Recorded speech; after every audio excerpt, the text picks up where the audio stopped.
Hi, I'm Andreas, and I'm the designer of Crown Battles. I'm going to explain a little bit how to set up the game. To start with, you have to set up your main deck of cards. Your main deck of cards, depending on the players, will have different amount of cards. For example, on a 4-player game, you have 60 cards in the main deck, while on the 7-player game, you'll have 62 cards. The first 52 cards are going to be the same. It's going to be 4 suits with numbers 1 to 13 each. The rest 8 of cards, 4 of them going to be the weakest cards, and the other 4 going to be the strongest cards. Let's start with the strongest cards. You have 4 cards to choose for your strong cards. So you can choose having 4 dragons in it, which has equal power, or you can have like 2 golems and 2 dragons, with dragons being the strongest and golems beating the rest of the cards. That's with the power cards. However, we have also the weakest cards that we have to include into the deck. Now with the weakest cards, you can choose from the peasants or the special ability cards.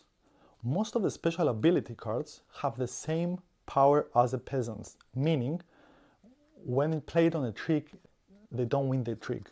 However, special ability cards have ability, as the name suggests. So, for example, we have a special card which says, look through the deck, you only have a minute. They have a small ability, or draw an extra card from the deck. It wins nothing, it doesn't win the trick, but it has like a small effect on the game. You can choose to include up to 4 special ability cards and replace the peasant cards. So for example, you can include 2 peasant cards with no ability and 2 special ability cards. And that's your 4 weakest cards into the main deck of cards. Or you can choose to have all 4 peasants with no ability, or all 4 ability cards with no peasants. And that's how you construct your main deck. Now, the other choice you have on your game is from the 16 different round types.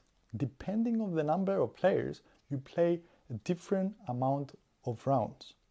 For example, on a 5-player game, you play 6 rounds. And on each of these rounds, you may play a different round type. For example, one of the round types is called leaked plans. A spy has entered your castle and leaked some of your strategic plans, and you have to reveal one of your suits to your opponents. Your opponents will do the same as well. Another round is the extended battle. So you play 2 cards on the same trick. Whenever you play your trick normally, you play a second card on the same trick, and the winner is determined after each one of the players have played 2 cards on the same trick. Another round type might be missions. Each player is dealt with 5 missions to choose one from. For example, there is one mission here saying, win between 2 and 4 tricks. So you complete the mission by winning 2 to 4 tricks. And the amount of points you're getting is determined by this table. On this table, it says, if you're 4 players and you're having 6 cards on your hand, you're gonna win 25 points. You see the row and column depending on the number of players and the number of cards you have in your hand. And that's with the round types. You can choose the type of rounds you want to play in your game before starting your game.